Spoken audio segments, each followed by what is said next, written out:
Hi, this is Scott Garibay, and today we're going to talk about Dungeons and Dragons, and we're going to talk about the epic fail of Pinkerton. You know, Hasbro's epic Pinkerton fail, right? And I'm going to tell you why.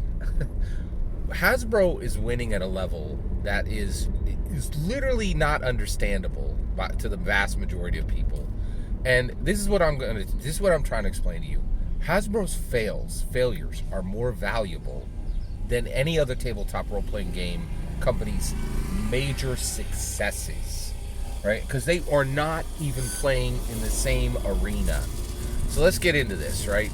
So what I really want to deliver to you today is the concept. I want to help you understand that there is incredible value in epic failure, right? And that if you are not epically failing, you suck. And you need to get good and get moving and gain momentum and start moving at the speed of light, exactly like Hasbro D&D does. Okay, let's get into this. All right. So in order to talk about Hasbro's current situation, we need to go back to 1894, right? 2 years after J.R.R. Tolkien was born. We're going to talk about a man called Percival Lowell. Percival Lowell is an American businessman, an American astronomer, an American mathematician, okay? And he's most famous for drawing. It took 12 years of his life to draw the canals of Mars. And most people believe that we have the most, that Percival Lowell created the most spectacular view of Mars and inspired literally all of humanity to go to Mars, which we've already done with our made explorers, not our born explorers. We put born explorers on the moon. We put made explorers on Mars. So if you're against AI, just realize AI has already helped us do incredible things, including put ownership on Mars, right? Mars is owned by humans now. I'm not sure if you know that, but it is, right? Okay, and we got robots up there protecting it now for America. We own it, really, in my humble opinion. All right, so Percival Lowell, so he spent 12 years of his life drawing the canals of Mars, but he spent a year of his life drawing a map of Venus, right? Both of these things were gotten through his telescope, right? Recently, this happened 2 weeks ago. Optometrists looked at the map that Percival Lowell drew of Venus in 1894, and they all laughed and they said, "Sorry, buddy, you actually drew a picture of your own eye." So he narrowed the aperture on his telescope, and when he did that, he did the wrong action on the tool, right? And he then drew the picture that he took from his telescope, and he drew a picture of his own eye. It was an epic failure, and the most rank amateur astronomer could laugh at him and say, "You fool, you drew a picture of your own eye that you thought was the planet. You outrageous, ridiculous idiot. You're nothing." Now this happens every single day with Hasbro. Ridiculous, rank amateur D&D commentators come and say, "You ridiculous fool, you idiot, you drew a picture of your own eye," right? And what you're really looking at is the idiot is not Percival Lowell. It was the amateur astronomer. They were the idiot, and the reason why, the amateur astronomers, right? And frankly, the group of optometrists that laughed.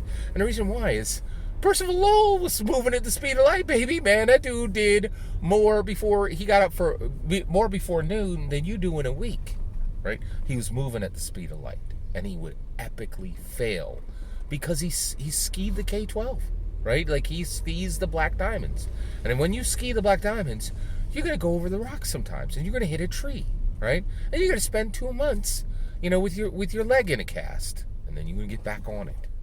Right? And that's the point, right? This Pinkerton thing, this blew up just this week, right? And it's so beautiful. It's beautiful, right?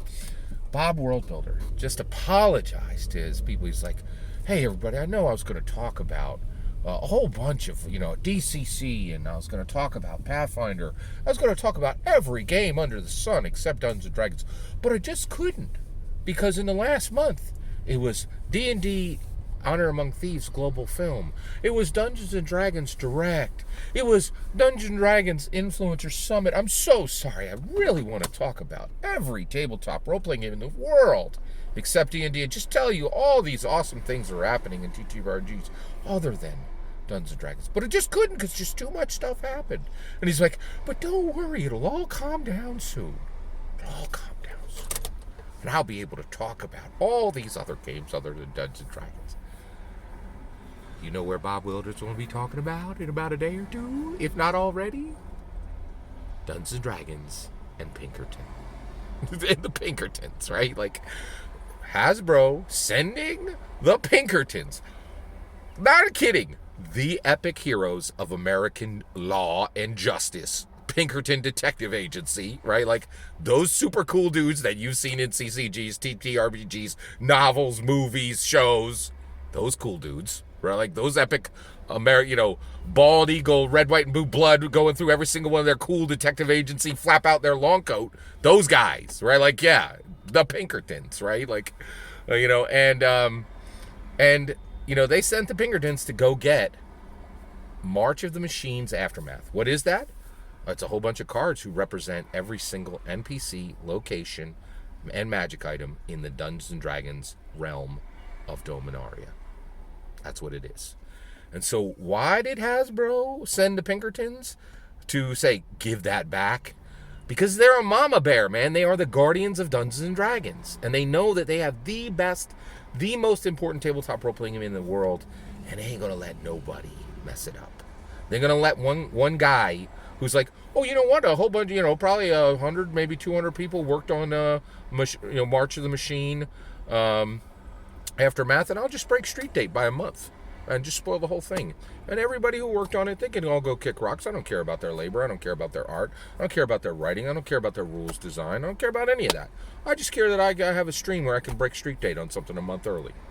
In my humble opinion, that's what he did. And that's why Pinkerton showed up, right? Like, and the thing is, but the problem is Hasbro wasn't able to control how this was reported, and they got absolutely castigated left and right by 100 people looking for every single misstep they make.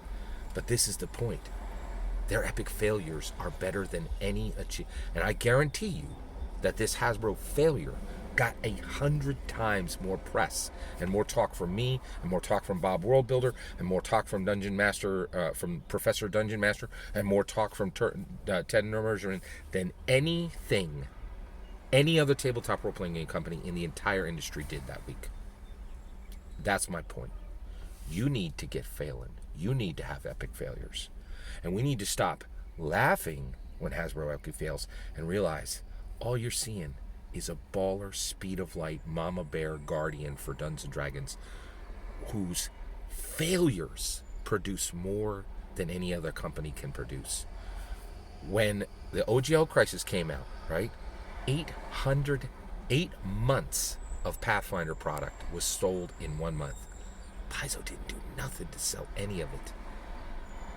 Hasbro's failures did more to sell Pathfinder product than Paizo's attempts could. That's my point. Hasbro is the best guardian Dungeons & Dragons has ever had, without exception. And their failures are more valuable than the rest of the industry's successes. So when you hear people laughing and castigating, they are the amateur astronomer who does nothing all day and laughs when somebody who does something every day takes a misstep. So just understand the value of epic failure. Are you epically failing? I'll tell you right now, I epically fail. You've seen it, right? But if you ain't, get on it. Where's your failure, right? And are you the kind of person, Hasbro has become the kind of company whose failures are worth more value, or have more value than their competitors' greatest successes. Every single word of that is my humble opinion. What's important is when I get to hear your humble opinion, when you get in the comments and send your traffic. Please consider liking and subscribing, and have a wonderful millennium.